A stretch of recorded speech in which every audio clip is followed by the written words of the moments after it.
Sa puntong ito, alamin natin ang update sa sitwasyon at lagay ng mga Pilipino sa Qatar sa gitna ng tensyon sa gitnang silangan. Kasama si Ambassador Marcdumel Celo Melicor, Philippine Ambassador to Qatar. Ambassador, magandang tanghali po. Magandang tanghali naman po sa inyong lahat, kay Yusek Gutierrez at saka sa inyo at sa lahat ng tagapakinig po. Ambassador, base po sa pinakahuli monitoring ng Embahada, ano po ang kasalukuyang sitwasyon ng mga kababayan natin sa Qatar sa gitna ng kasalukuyang developments dyan sa rehiyon? Safe at saka very secure naman po ang ating kalagayan dito. Pero kahit ba ganyan, merong mga ibang OFWs na gustong umuwi at saka marami din po yung mga na-stranded na hindi naman sila OFWs kung hindi mga visitors. So ang embassy kasama ang MWO, ginagawa po lahat para maiuwi sila. Ang kagandahan po rito, tuwing may alert, nalalaman kaagad ng lahat ng tao kasi yung lahat ng cellphones ay mag-iingay. Kagaya ngayon lang, nagkakaroon ng alert and then ngayon meron naman ding warning. Yung sinabi na okay na, okay to go out of buildings again. Ito namang nangyari na nandito ako kasama si labor attaché natin kasi papapunta na sila sa airport kasama ng mga 38 or 37 po na OFW. In line with the instructions from our president po na iuwi nga lahat yung kailangang umuwi at saka yung hinog na para iuwi. Kasi hindi yung lahat na gustong umuwi, makauwi ka agad. Marami ang mga, kunyari may mga fine sila, may mga kaso sila, so kiniklear po din yan sa deportation. Okay.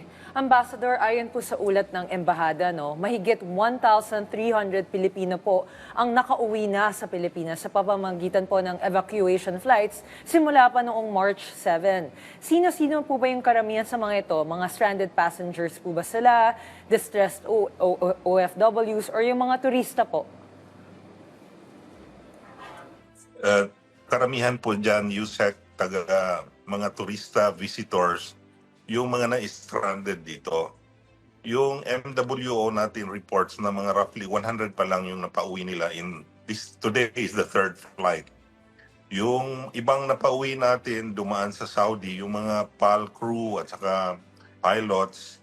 Pero we are still mounting a big movement towards Saudi kasi lahat po ng mga exit routes ginagamit natin.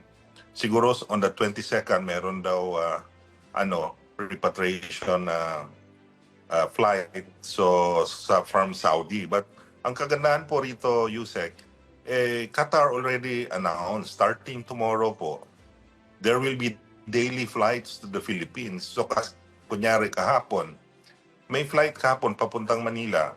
There were 101 Filipinos.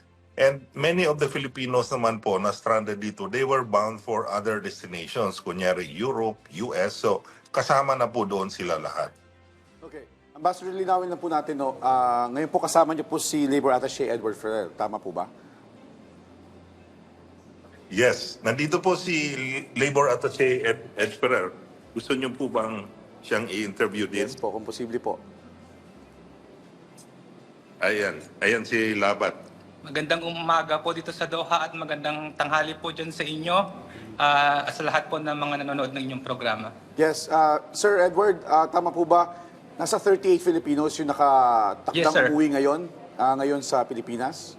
I-repatriate, tama po ba? Actually, sir, we are preparing for their repatriation po ngayon. Total of 38 packs po, sir. Breakdown po, 26 na OFWs po and then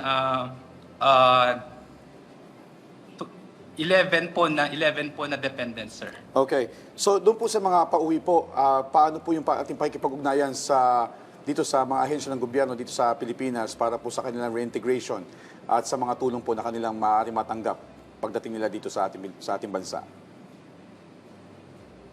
Bago pa man po natin sila mapauwi, sir, na-i-report na rin po natin sa DMW at saka sa OWA at sa mga iba pong ahensya ng gobyerno para po may tatanggap sa kanila upon arrival po dyan. Then nakaprepare na po lahat po, inclusive po ng financial assistance and reintegration assistance po by our relevant government agencies, sir. Okay. Any challenges po na ating kinaharap sa repatriation itong ating mga kababayan? So far naman sir, wala pong ang mga challenges lang talaga na na-encounter po natin dito, of course po yung availability po ng mga flights sir. Okay. Kasi as of the moment, although na-mention po kanina ni Ambassador po na may mga flights na po, kailangan po may mga limited pa rin po na mga flights ang available. But of course, sabi nga po kanina, we are mounting for a repatriation flight going po to KSA, expectedly po or tentatively scheduled po on 22 po ng March. Okay. Now, with this being said po na since nga limited yung flights, kailan po natin naasahan yung susunod na repatriation?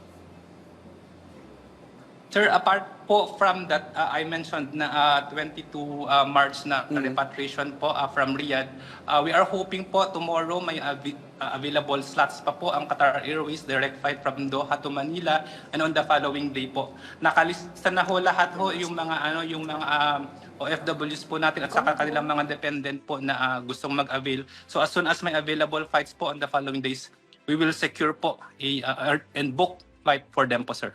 Okay. Thank you, Sir Edward. Balikan ko lang po si Ambassador Melchor. Yes. Nabanggit din po na may mga Pilipinong Yes po. tumawid. Nabanggit po na may mga Pilipinong tumawid sa Qatar-Saudi border para makarating sa Riyadh para sa kanilang Yes. flights. Ano po ang naging papel ng embahada sa pagtulong sa kanilang pagbiyahe at ano po yung mga naging hamon sa prosesong ito? Ang embahada po ang tumulong upang mabigyan sila agad-agad ng kanilang visa kasi hindi po simple lang na tumawid sa border papuntang Riyadh. Unang-una yung distance, it will take siguro mga 10-11 hours. We estimate nga 12 hours. So kalahating araw po yan mula dito sa Doha hanggang sa Riyadh. And yung flight na yung grupo na yon ay special 27 po yun na pilots at saka crew na stranded dito sa Doha. So ako mismo po ang sumama sa kanila hanggang sa border ng Qatar. And narinig namin na they reached Riyadh and then nakakuha naman din sila ng flights. Pero mahirap po ngayon ang flights from Riyadh or Dammam. Wala akong seats, kaya kailangan talaga itong chartered flight na mounted by our government po. Okay. Ambassador, mayroon din mga OFW na tinulungan ng embahada na makabalik sa Qatar mula sa Bahrain. Ano po ang naging dahilan? Bakit sila napilitang umalis o bumalik? At paano po sila sinusuportahan ngayon ng pamahalaan? Marami pong mga workers kasi USEC ay nagbabakasyon. Yung iba sa Bahrain, yung iba sa Georgia. Marami po din pong stranded ng OFWs na nasa ibang bansa na gusto pong bumalik dito.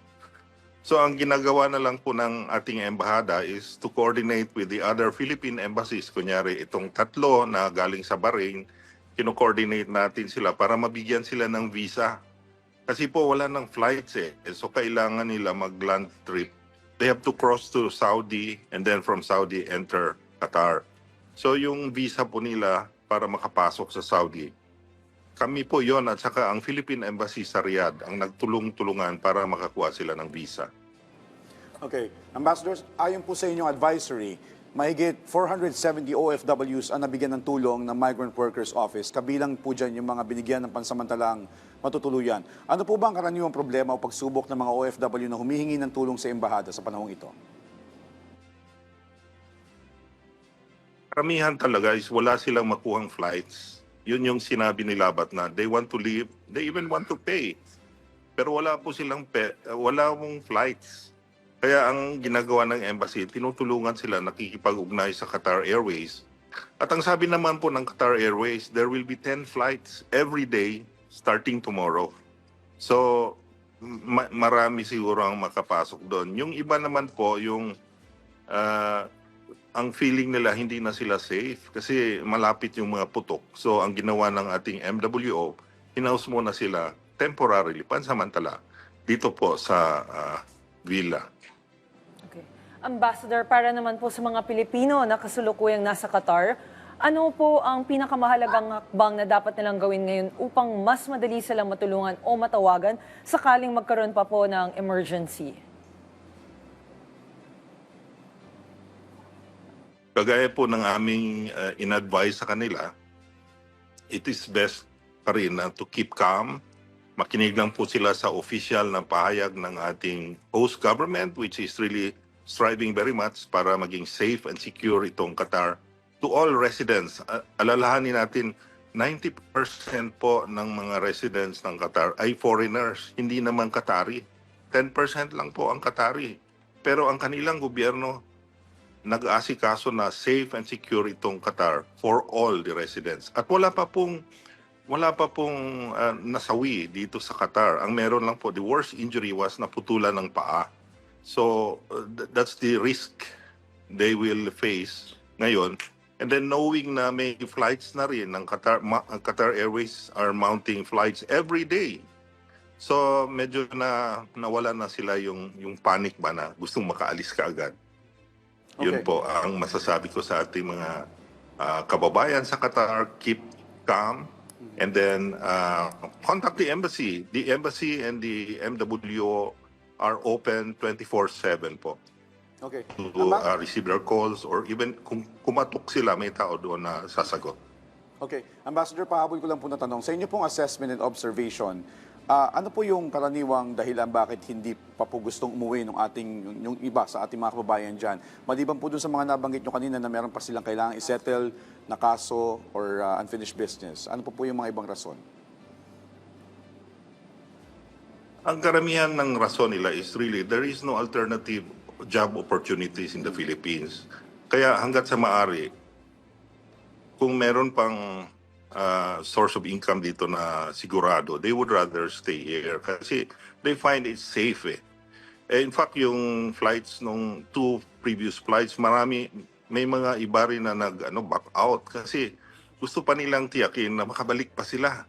Just to show to you na flight out of this country is not the foremost concern nila, kung hindi yung makabalik pa sila rito when they think things will settle down. On that note, mensahe nyo na lang po sa ating mga kababayan dyan sa Qatar at sa kanilang mga pamilya dito sa Pilipinas.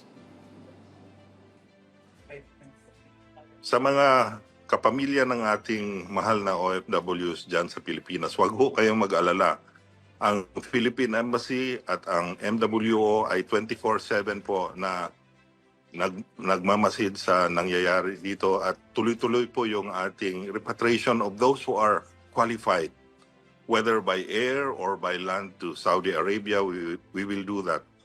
And sa lahat po ng Pilipino na iwan sa Qatar, just keep calm, follow the instructions kasi meron naman kayo sa cellphone nyo, tuwing merong alert, and just listen to official news from the Ministry of Interior and the Philippine Embassy. Okay, maraming salamat po sa inyong oras, Ambassador Mardomel Salo D. Melicor, Philippine Ambassador to Qatar.